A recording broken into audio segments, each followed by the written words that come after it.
Today I'm going to give you a lesson about how to interpret the I Ching, or it's actually pronounced Yi Jing, I believe. Word of God it means, literally, Book of Changes. But I'm not going to show you so much about how to cast it. There's lots of good videos out there about how to do that. But I want to show you how to actually start to use your intuition to fully understand what the meaning of the hexagrams mean once you've cast the I Ching. Now, a lot of people come to the I Ching and get completely foxed by it, you know, and they don't realise just how deep the I Ching can go to teach you about yourself. Now, I got involved and interested in the I Ching when I was really young. I bought a book, I don't know, in my teens, early teens. And it was one of the first spiritual books I bought, and it was brand new when I bought it. I bought the I Ching version by Richard Wilhelm and Carl Jung introduction. And look at the state of it now. Look at that, right, a mess. It's falling to bits. I've had to put duct tape down there. The back cover fell off, and the last page fell out, so I had to stick an extra page in to get my hexagram list and things. So it's fallen to bits, a bit like me, you know. In fact, I think I've done quite well, really. I've outdone the I Ching. I don't use that every single minute of the day, where I use my body all the time.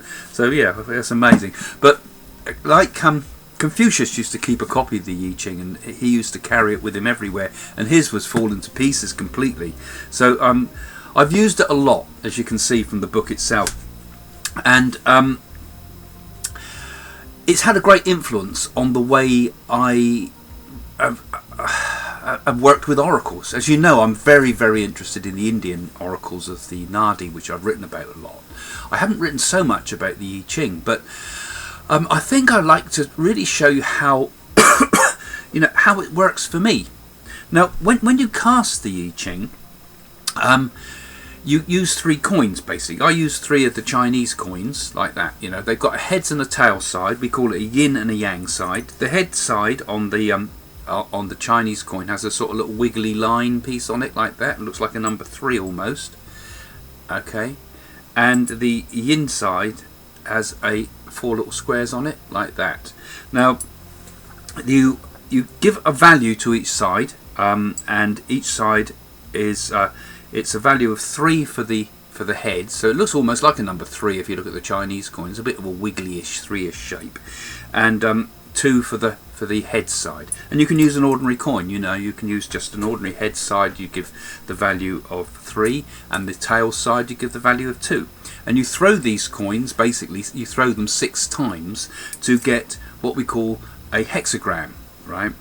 Now, I don't want to go into too much detail about that, but I've already thrown the coins six times, and I've got my hexagram in the book. Once you've cast the coins, you find the... I'm really speaking here to people that perhaps already used the I Ching a bit, but you find your hexagram in the book. Now, there's 64 hexagrams, and so you basically got 64 chapters, so it takes you to whichever chapter that group of moving lines and moving lines comes to. I've not explained that very well, but I'm really more interested in talking about the interpretation of the Ching. So basically, you come to your hexagram, and the hexagram that I have for today's question was all about, I wanted to ask a question about something I'm doing with television. We're putting together a television show, and I wanted to make sure that, you know, I was thinking, well, you know, I've got such difficult people I'm trying to deal with this. You know, how do I handle this? You know, I mean, we got quite a lot of volunteers helping with us. We got quite a lot of people that are new to acting coming into it and things. And so we had quite a mixed group. So I thought, well, I'm going to ask the Ching, you know, general advice about what I do about this. Now, usually with the I Ching, you want to be pretty specific with your question, because the more accurate your question, the clearer your answer in many ways. If you just sort of, you know, give a vague question and ask about what will happen in the future, you get a very vague answer. Because I never think of the I Ching really as something that tells you the future, although it is an oracle and it does tend to tell you the trends, but it tends to tell you the best thing to do in the circumstances you've got. So the I Ching talks about the Tao, it's T-A-O, the Tao, and that's always a fascinating idea with me. The idea that there's like the perfect path almost. It's like the perfect poise, the balance point. It's like when you get a pen and you find the perfect balance point. The Tao would be that point of the perfect balance, you know. You see, I'm wobbling a pen there, right? So there's a point that's the perfect point of balance, and that's the same with everything in life. It's a bit like the when they went into the Minotaur's maze, and the way out was by taking a golden thread in and following the golden thread out. You see, it's like there's a thread through everything. There's a perfect path all the time through life, and the Yi Jing tries to take you to that perfect path. So it doesn't answer the questions in the way you'd expect some often. So it will give you what to do about the situation, or how to get to that perfect path, how to be following the path of what they call the superior man, which is like, I would consider that as like the great man they talk about too, but that's the enlightened man, or the man that's coming to enlightenment, you know, it's the enlightened path. So this is the incredible thing about the Qing. It's answering your everyday questions, and yet it's also answering, it's helping you on a deep spiritual level, so you see your life in a new dimension. You see it more than just you know, will this happen, will that happen. You see it as a new dimension of your life, that it's also prompting you towards enlightenment. Now, Carl Jung, the psychologist, he was deeply interested in this, and those that know about Jung will know that he saw it as a way to access what he called the unconscious mind, which I would call the spirit, you know. And he saw that the I Ching would throw light onto those dark areas of yourself, and again, like the path to enlightenment, would show up your weaknesses and your strengths, and where you're not seeing things right. So the Yi Jing is in some ways like a mirror to yourself, and can help you to see your blind spots, and maybe if you open to it, you can see past all your ego trips, past all your fears, past all your hopes and desires, and see the true path ahead. So it's a very, very, very powerful book if used correctly.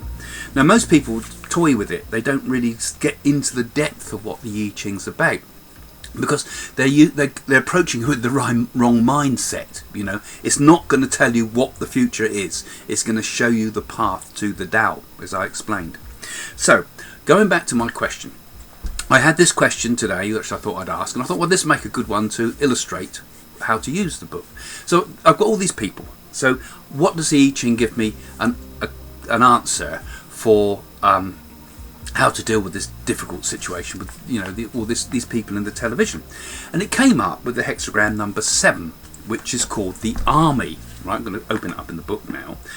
Now, you think, so this is a typical situation that a lot of people get with the I Ching, because you say, oh, army, I've asked about TV, and it's telling me about the army.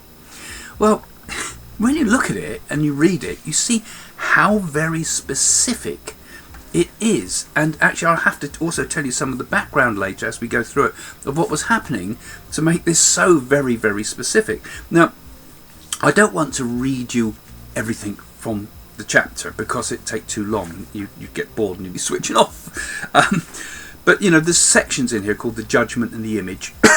And basically, the hexagram of the I Ching is basically telling us about, you know, going to war, the dangers of going to war, you know, how and what it's an army has to have a strong leader, and if you've got a strong man at the centre of things, then all these forces that are so all over the place come together under the one leadership. So when you think, oh, army, okay, now that means leadership. So it needs, all this project I'm talking about here needs strong leadership. And I thought, yeah, actually, it has been a little bit up in the air with people, with a lot of us given different instructions. So one person has to take the leadership of it. Okay, that's interesting. And the more you look at that, you think, oh, that was very clever, because that is actually the key to the problem of the issue. Now, so if you come to the I Ching, you know, thinking, oh, will it tell the future? Will things be all right again? You sometimes get lines that can make you jump a bit. So the first one I got, you get moving lines, right? So those that know the Ching will understand about the moving lines. These are kind of the lines that are kind of specific to the question you've asked, really. They're changing lines as well, so they will influence other hexagrams that you can read later on. But the moving lines was 6 in the 3rd place, first of all. And the poetry bit of it says, "Perchance the army carries corpses in the wagon, misfortune." Okay, you think, oh my God, it's all going to go wrong, you know? Now, haven't you done that when you've opened the I Ching, you know? His feet are bound, it says, he's thrown into prison. There's all sorts of lines that they say in the I Ching that makes you sort of, you know, if you have it, your hair stand on end, you know? So, when you're reading the I Ching, you know, don't be jumping at it thinking it's telling you the future so often. It's telling you your blind spots, like I talked about before. Perchance the corpses in the wagon, it says. Now, when this line goes on to explain that in the times of Chinese times, they used to put a boy on the front of the wagon who represented the person who had died, right? And so there's a chance that this hexagram, it says in the text, could have been misinterpreted, right? But basically what it's saying, you know, you think about it, in essence it's saying everybody wants to jump on the bandwagon and it all ends up like a load of corpses on there, right? Nobody gains, right? And it's like everybody's trying to clamber on. I mean, I'd need to read the whole thing to you to explain that in detail, but that's how I understood it. You see, it's like, yeah, actually that's the problem with people when you mention television, you know? They all become very different people. You know, they suddenly become hugely ambitious, they'll step over other people, they'll all want to jump on the bandwagon. And in a way, in a warlike situation, which the Ching has described there, you don't want an army where everybody's fighting for their own self-interest, do you? You want an army where people are fighting for their own correct way. And, you know, that way you can all, you know, achieve the task and finish it. You know, so it's obviously saying that, you know, it requires great energy, it requires great leadership, it requires direct focus and tactics and so forth. You know, it requires all those concepts that go with a military campaign to make a difficult project work and pull lots of people together. But if everybody wants to clamber onto this negative thing, then you've had it, right? Now, sometimes you get 2 moving lines and maybe more. But they get a second moving line, which was 6 at the top, which is, it says here, the great prince issues commands, found states, vests families and fiefs. Inferior people should not be employed. Well, it's quite interesting because later on in the Yi Ching it talks about how, you know, once war's over, one should go back to the fields again, and peasants become soldiers, and soldiers then become peasants again, and they go back to their normal life. So, you know, it's a temporary thing, a war, and it's a temporary thing, an army. So once the project's done, everybody goes back, right?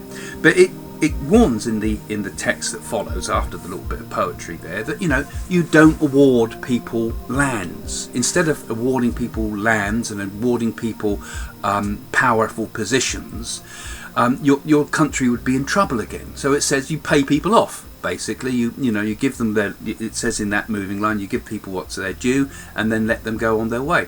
So from the question I asked, obviously, if people are doing things and helping with a project, you don't sort of say, "Oh, I'll give you a cut of this, and you can have 10%, and you can have 5%." Otherwise, you end up like in the producers, where there's so many cuts being given that there's nothing left. You know, so. Again, it's like, you know, it's the simple idea is you pay people for the job they do. So there was 2 things that I thought was very, very good on that particular business exercise. You know, everybody's clambering for fame. Be careful, and everybody could want. If you give people cuts, you make a big mistake, right? So those are. I've done lots of projects, by the way, so any of my friends watching this who are involved in other projects, don't read too much into this. This is a new one. But the disclaimer. But that's how you kind of have to work with the Yi Ching. That's what my objective here is. It's a question of interpretation. You see, you might look at those sort of strange moving lines that are there and be completely flawed when you first look at it and think, oh, that don't make a lot of sense. But then when you let your mind work upon it, you begin to see that it makes very, very much sense. So working with the I Ching and interpreting the I Ching is really a question of learning to read between the lines, allowing your unconscious mind to play upon what's been written there, so that you begin to see with great clarity the symbolic meaning of the things that are written on the page. And if you do it this way, you will find that you will set on a path that the I Ching is trying to push you upon, where it takes you to a deeper understanding of the issues in your life, and as I said at the start, will gradually push you on the path of the superior man and the great man, towards true understanding of what the Chinese call the Tao, the perfect balance, the center, the enlightenment. My book, Psychic School, will show you how to become a psychic or a medium. Over the years, I have demonstrated mediumship, confounded skeptics with the accuracy of my readings, and taught students how to unlock their latent psychic powers.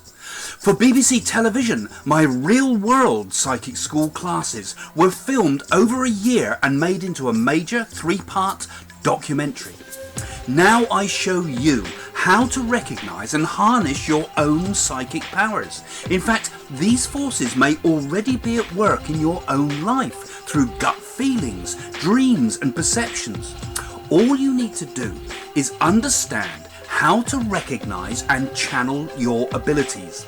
I will show you how to set up a circle that can take you from fledgling psychic to professional medium. Learn about clairvoyance, meditation, spirit guides, aura reading, inspirational speaking, psychic mediumship, and other age-old techniques. Open up to the spirituality within you and learn the rewards that can follow. Psychic School is available from Amazon or my website at psychics.co.uk.